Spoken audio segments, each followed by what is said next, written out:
Hey art therapy friends, welcome back to my channel. So today we're going to talk about, how to build a mood board, based on, the words and your ideal client and via, your brand, right? So how are we going to build your brand through starting with the mood boards? So we're going to get started right away. No dancing around today. It's going to be lots of fun, and I'm going to share lots of really cool tools today, so stick around. So I'm sure as an art therapist you are familiar with vision boards, right?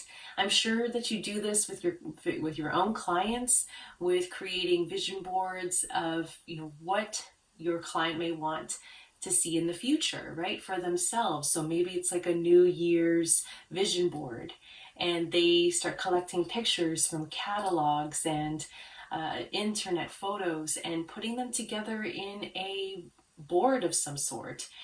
This is exactly the same thing for a brand mood board, right?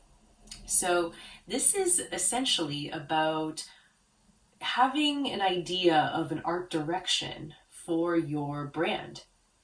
So let's just say, you have all these brand attributes put together for your brand, and you have, an ideal client in mind. But you can't just stem off of these two things. We have to start extracting, that information, that data, and change it into visuals that could help us define the art direction. So what a mood board does is it gives us a glimpse into the future of what your brand could look like on a very simple scale, right? Without putting too much effort into, starting the logo and picking colors and all those things. You can start here with building a mood board, with just collecting images from the internet and other sources to start mapping out what could actually this mean for your brand, right? So for example, if I chose, I'm going to say the attribute for calm, because it's how I sound as a individual. I'm somebody who's very calm and brings in a calm atmosphere. So when I go and search for photos, I would look at maybe blues, right? Because blue is a very calming color.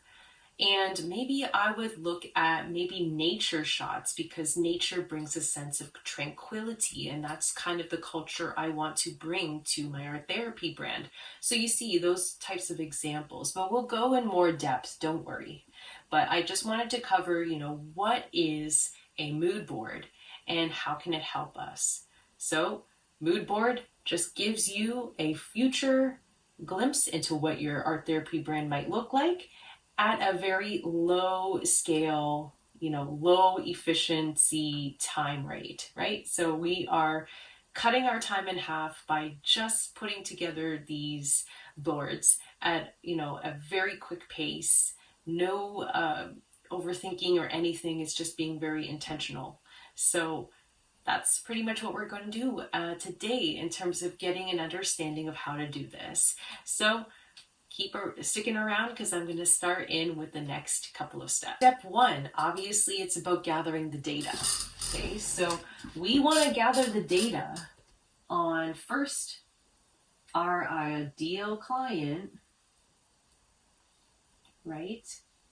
So for the ideal client, I love creating a character sheet about them. Kind of get a glimpse of their story, their pain points, what their needs are, maybe some things that they say and what they do, and maybe the things that they think about and what they see every day in their day-to-day life, right? So we want to look at the pains, the goals, maybe, things that they see every day, that they enjoy, of course. We want to stay positive here. And maybe some of the things that they say, they do, maybe their desires. I would say their interests. We want to dive into a lot about the client's background, but not only that, we also want to look at the brand, your art brand, your art therapy brand. Basically, it's characteristics, because that's going to play a part as well. So this characteristics could be the voice of the brand, how you sound, the culture, the impact. And let's see, what others can it be? We can stem at the voice, the culture, the impact. We can look at the client, which is here, so we don't really want to say too much there. We can look at the X factor, maybe the feeling, right? The feeling that the brand brings to people, right? So what do we deliver as an art therapy brand? So we want to look at both of these different scenarios, right? So we need the ideal client because the brand has to speak to somebody, but we also need to have an idea of the broader view of your art therapy brand as well. So when we get deeper into these two and start extracting adjectives to describe the noun, we can then grab those adjectives, and those will be our brand attributes that we use for our brand mood board research. So we have to start here. We have to get concrete with basically the client and then our actual brand characteristics, so that things can be more concrete, when we have words to work with, and then change the words into visuals later. So when it comes to looking at the client, we also want to stem into the preferences as well. What do they prefer to see on a day-to-day basis? Are they people that love nature? And then maybe we should incorporate some of that into our mood boards, right? To influence our graphics. Who knows, right? We also want to look at some of their aesthetic interests, right? There might be a certain aesthetic that your ideal client would favor, right? Maybe they like minimalists, maybe like Maximus. There's so many different aesthetic styles that you could go for. Maybe they like organic because they like nature. So how can you show that into, your brand mood board and lead that into the graphics for the brand? So you really want to dive into preferences as well, because they might have a certain viewpoint of you that they expect, you to look a certain way, right, to them.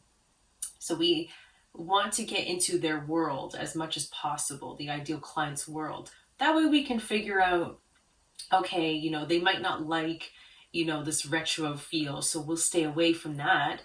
But maybe we'll go for more of the minimalist style, because maybe these clients might prefer things that are simple, right? Less stressing. So you have to kind of see what the scale is for that type of aesthetic as well when you're looking at imagery. And you also have to identify, the type of imagery it is. Is it minimalist? Is it, retro? And that comes with time and judgment, of course. And in the end, you're going to be showing these mood boards to maybe your close clients so that you can get some feedback from them to say, okay, go with this one. Or maybe you already know them well enough that you don't need to ask your people, but it's always good to get them involved. What you want to do now is basically collecting all of our things. So we want to collect. So when we're building our mood boards, the best part is collecting all the inspiration. And what I encourage you to do is go to multiple different sources. So I usually use Pinterest to collect my pictures. And I also use Unsplash. They have a very interesting range of pictures, but you can also go into magazines. You can go to catalogs. You can go to Behance if you're looking at more design-y stuff. There's Dribble. There's, what other ones is there? You can look to Instagram as well. Nothing is stopping you from looking there.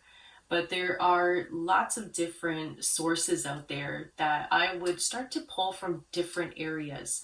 That way things aren't just in one place. You can look at different areas and you can create folders, either on Pinterest in a board, in a secret board for yourself, and you can put all your pictures inside.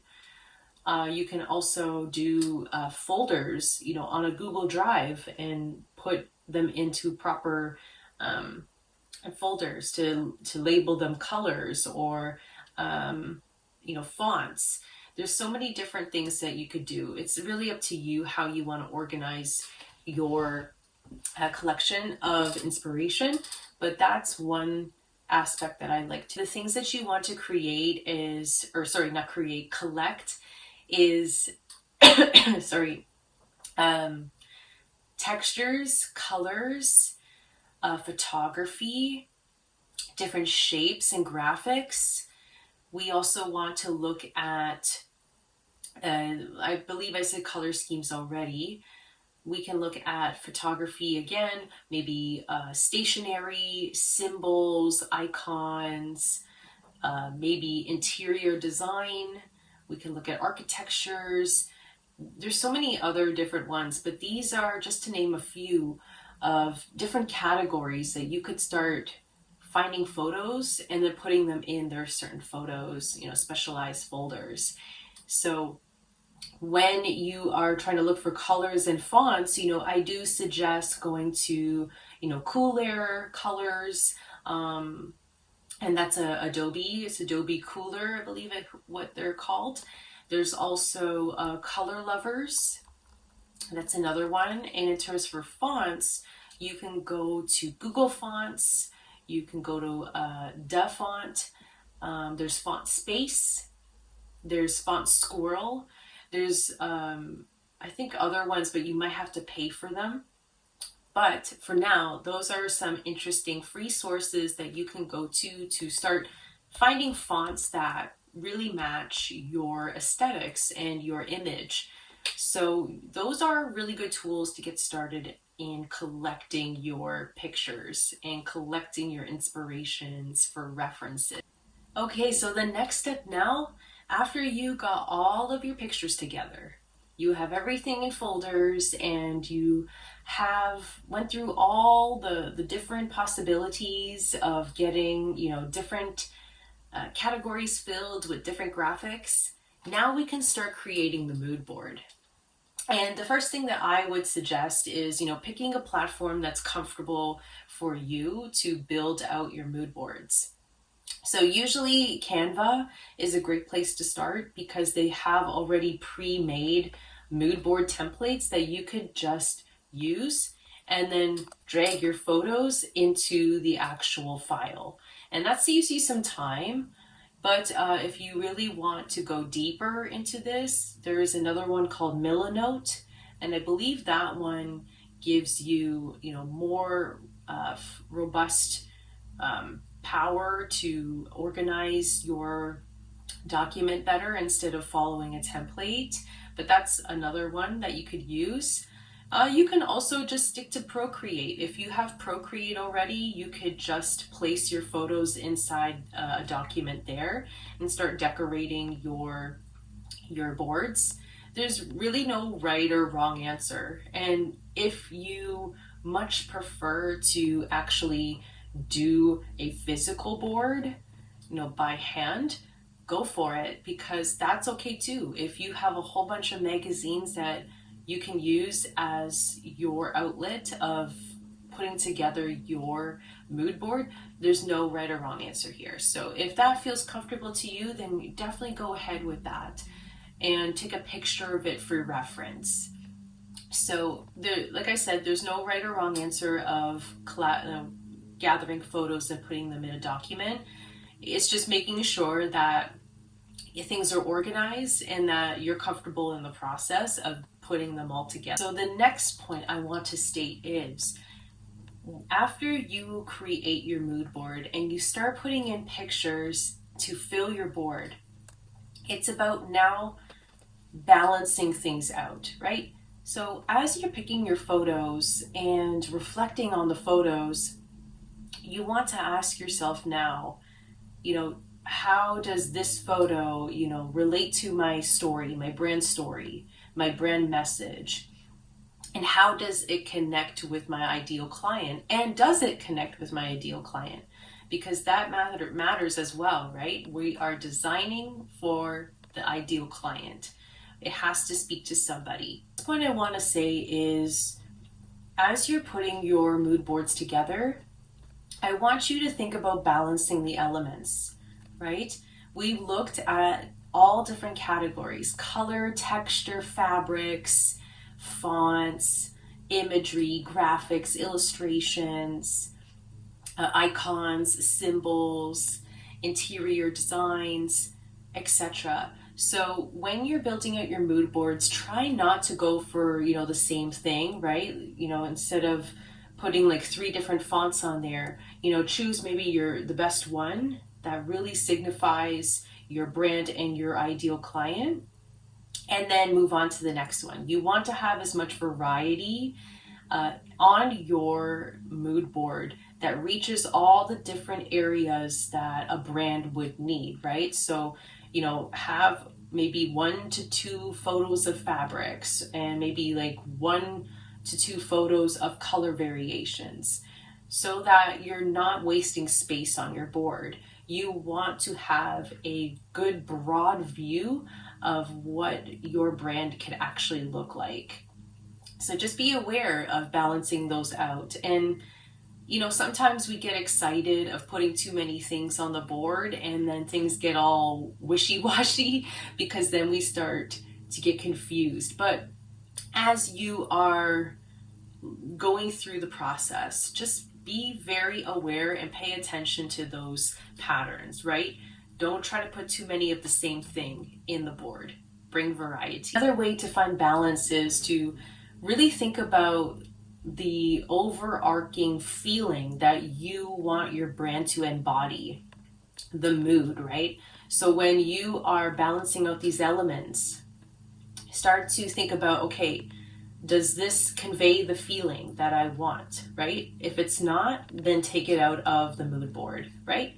And then also find connections with the photos that you're collecting, right? And putting on your board.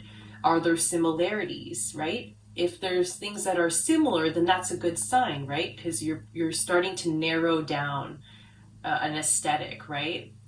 And maybe you start to see a pattern. Maybe all the pictures that you've collected are minimalism type of style, type of aesthetic. And lead with that, right? Because that's going to help you start to narrow down the funnel of possibilities. Because if you have way too many different ideas, it gets all mishy-mashy and you kind of don't know where to go. So see if you can find those patterns and connections as you are balancing out these elements. My final point that I want to say when you are closing off, your session of creating a mood board and making those final touches, now it's literally about refinements, about refining, right? So we want to step back. We want to step back from the mood board. Give it, space to sit either on your computer screen or on an easel, but step back and have a holistic look of it. And then I want you to reflect on it and say, does this reflect the feelings that I want to bring in this art therapy brand? If so, then mark that as a yes on your list.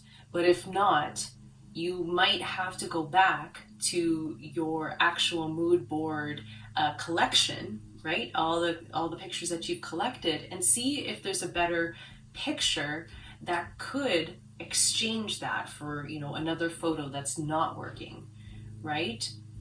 And then the next thing that you want to do is to bring out your character sheet of your ideal client and match it to the board. Does it work? Does it connect?